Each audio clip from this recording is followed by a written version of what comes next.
Hello friends, welcome to our channel Kids Moral Story. So today we are going to tell you the story of the horse trap. The next day there was a surprise summer shower. The land smelled beautiful. The thirsty earth had soaked in every drop of water. The children had been very busy shifting the puppies and kittens who were roaming in the back and front yards into the house so that they did not get drenched in the rain.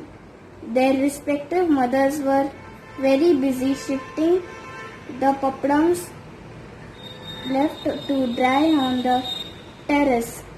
Summer is the season when, under Ajji's leadership, pickles and papadums were made.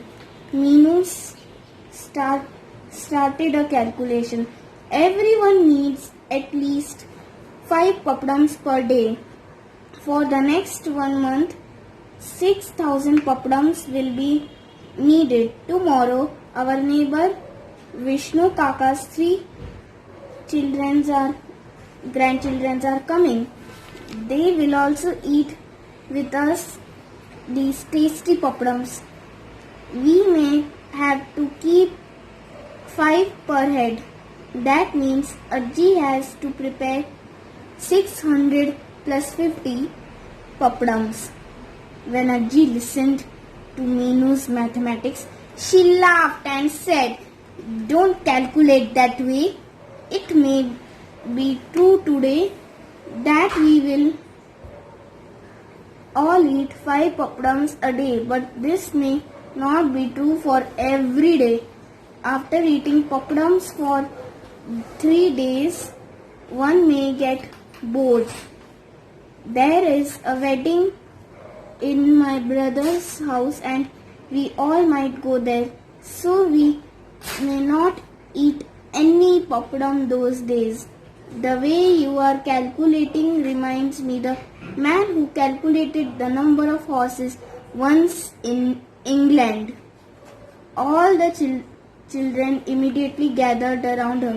"Oh Ajji, you must tell us the story of how the horses were continued." So Ajji had to stop what she was doing right now and tell them the story. Many years ago in England, there lived a great thinker and scholar called George Smith. He thought a lot about it would be in the future and advised the Prime Minister about many things. He researched how many people would live in country in 20 years' time. He calculated how many schools, hospitals and roads needed to build, or how much food needed to be grown or brought from other places to feed all these people. His calculation helps the government immensely in planning of the future. George often needed to visit the Prime Minister's office to talk to him about some new project and advise him. One day the Prime Minister had invited him for a meeting, so he hopped into his horse carriage and set off for the office. Now George was always deep in thought and really noticed what was happening around him. Today too, he sat in his carriage thinking about farms and ships and houses.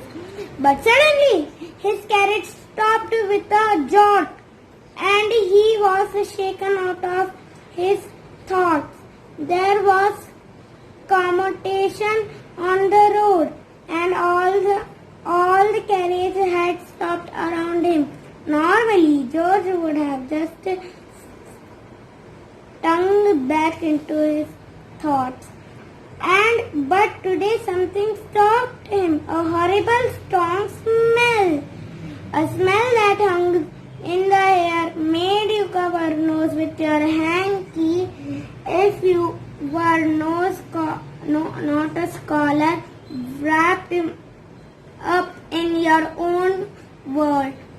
Today, somehow, George was not able to disconnect himself from what was going on around him. His smell kept wafting into his nose and taking his mind away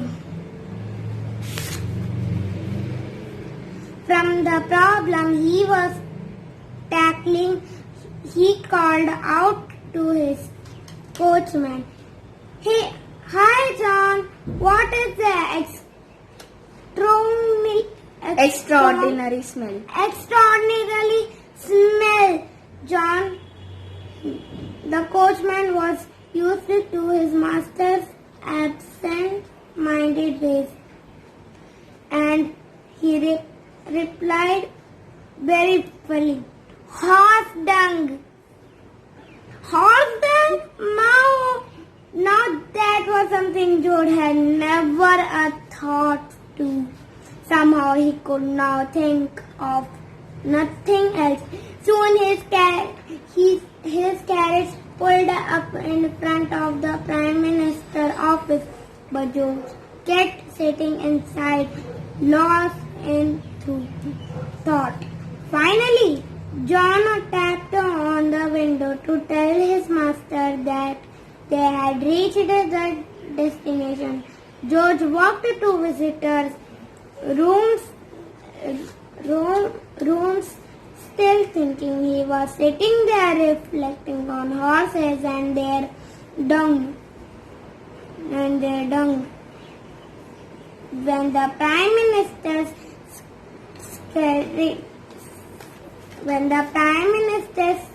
strictly came to ask George, but he was very sharp and intelligent. He greeted George and said to him apologetically,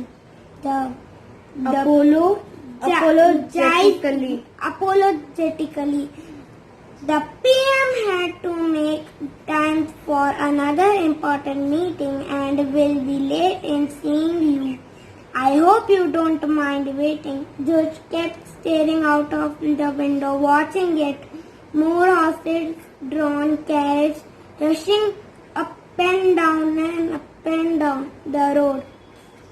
Thinking he had perhaps not heard him.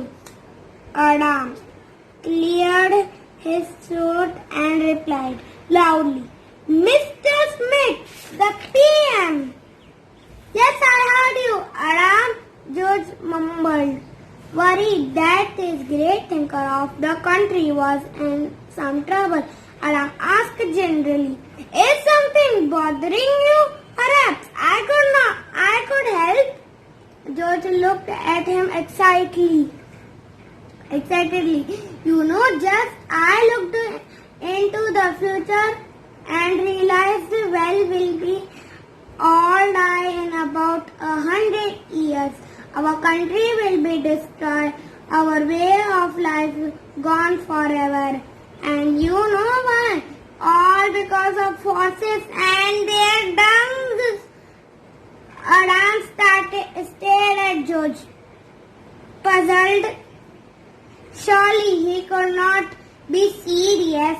George continued, "See, now we use horses as the principle of mode of transport in the country. They are used to draw carriages in the king's stables, even in the farms." Adam nodded. This was true. So how many horses are there now? Let's assume that there are 500 rich families who can afford to own a horse carriage. If each family has at least 2 children and all of them are rich enough to own carriages, that will mean a minimum of 2 more carriages in a few years. Each carriage would be require 2 horses, so each rich family would be using 4 horses at the least. So then there will be 2,000 horses. If you add our king's cavalry, the number of horses in the farms and numbers increase substantially. Adam nodded. Yes, this sounded true enough, but what was George's point? How do we get rid of the dung they generate now?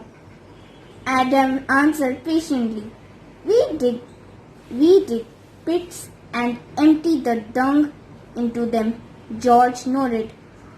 Now that's my point. Imagine the scene 100 years from now. 2,000 horses would have increased to 4 lakh given the way the population is increasing. This will mean more dung. And what will we do with all this dung? Humans will need more space and houses and farming to sustain themselves. Where will we find open land to dig up and bury the dung? It will lie unattended everywhere and cause horrible diseases. If they make their way into the water sources, it will be even worse. We will end up poisoning ourselves and our environment. We will become sick and our country will become poor. Just by tending so many sick people, and finally our way of life will just die out, as we all will. All because of horses.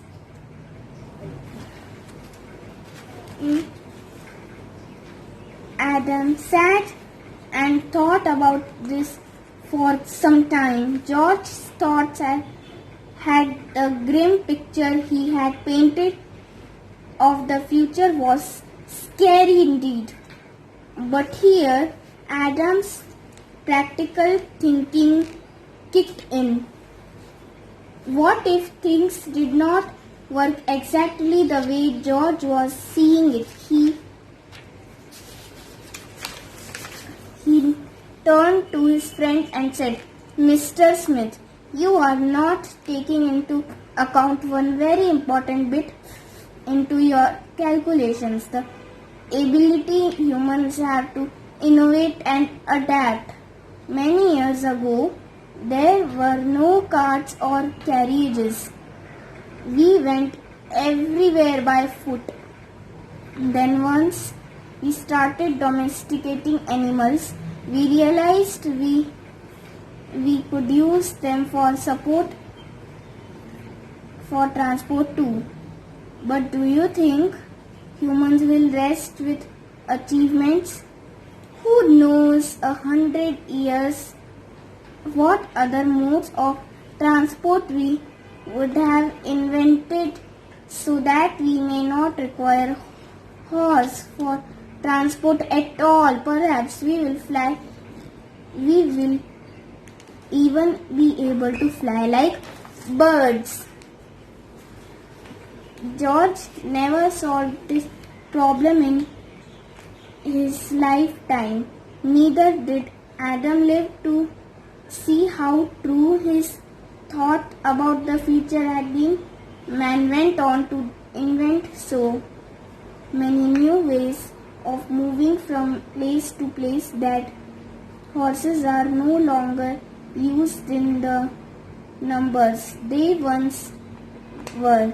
James Watt invented the steam engine, which led to the invention of railways. Then cars were invented by Carl F. Benz and become widely used in cities for transport.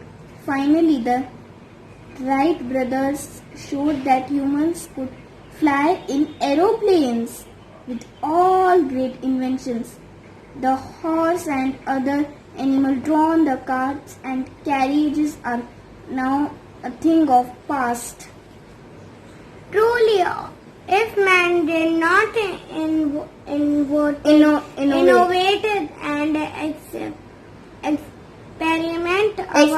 experiment our species would have died out, just like George had Predicted.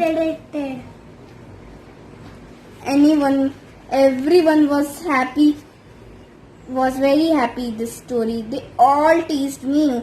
You are the George Smith of our house. Who knows, one day nobody will eat papadums and Amma may not prepare that many papadums. We may even buy directly from the shop if it is small number. Meenu felt very embarrassed. She hid her face with pillow. Ajji said, "Don't make fun of her. Foresight is very important. If you don't have foresight, then you will land up in trouble like Ramu." "Who is Ramu?" the children immediately asked Ajji. I will tell you the story of Ramu only tomorrow, and Ajji busted off. The children knew she would tell only one story a day, so they eagerly waited for the next day to hear Ramu's story. So friends, write in comments. Name the country who had ruled us in 1996 August. Write in comments. India. In India. Write in comments. So, what is the meaning of dung? The meaning of dung is solid waste from animals, especially from large ones. What is the meaning of population? The meaning of population is all the people who live in a particular area, city or country. The total number of people who live there. Sentence. India has a population of nearly 100 million. So friends, subscribe to our channel, Hit the notification bell and press the like button. Bye.